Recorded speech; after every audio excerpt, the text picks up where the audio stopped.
Hello everybody, my name is Rachel and welcome to what is not going to be a weekly wrap-up. Usually that's what I do on Sundays, but I only finished 2 books this past week and I'm going to be talking about one of them in a completely separate video. You can probably see it right there.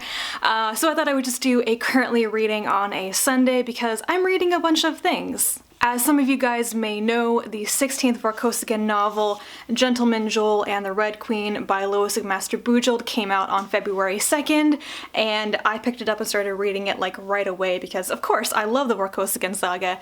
And I have not finished it yet. I was gonna finish it last night. I was gonna stay up late, but I had an eventful day and I just sort of crashed and I was like, even if I read it, I will not retain any memory of what happened in the last 100 pages. So this is my assignment for Sunday to finish this book because I am enjoying it. It feels like a Vorkosigan novel. It's so wonderful to read about Cordelia and from her point of view again after 30 years since the first book with her was published.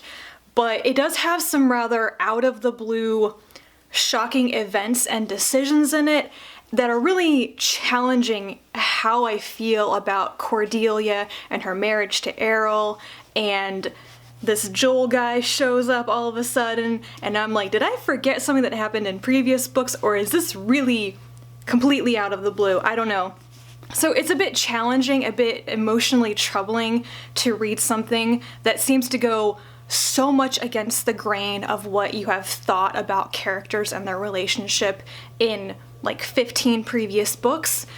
So I don't know, maybe I will do a spoilery video on this book when I'm done with it because I have thoughts, so it might just be one of those kind of books. I'm also about 100 pages into Grass by Sheri S. Tepper, which is a science fiction novel about people who live on a planet called Grass, and for some reason they seem to be immune to a plague threatening humans and the rest of the galaxy, and people want to find out why.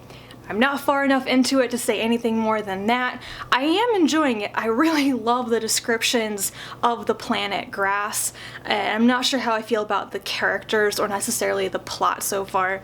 I am reading this with a group of people including Joe from Final Blow Joe, Brock from Let's Read, and Catherine from Anders Conundrum reread it with us. She's already done. I need to get a move on and finish this book this week. I am also still reading Interim Errantry by Diane Duane. I got completely stalled on this when I started reading a bunch of other things this past week, and as soon as I finish this, I'll be reading the other book I got that was published on February 2nd, which is Games, Wizards, Play, and it's quite a chunky book, but it has surprisingly large type in it. Yeah, it's gonna be really easy to read. The final thing that I'm going to start reading today on Sunday is The Falling Woman by Pat Murphy. I'm buddy reading this with Tara from Terabyte. She's already started it and just told me that she read the first 4 chapters and it was pretty good so far, so I'm really looking forward to this one. It's been on my list to read for a couple years now because it's either a Hugo or a Nebula winner. And Tara has said such great things about what she's read by Pat Murphy so far that I have pretty high expectations for this one. That is everything that I am currently reading and what I plan on picking up in the next couple of days. It's gonna be a lot of reading, but now that I'm done with Don Quixote, I can get through more stuff in the week. Also, I want to say thank you to everybody who's commented on my 2016 Hugos video. I'm sorry I'm not done replying to comments yet.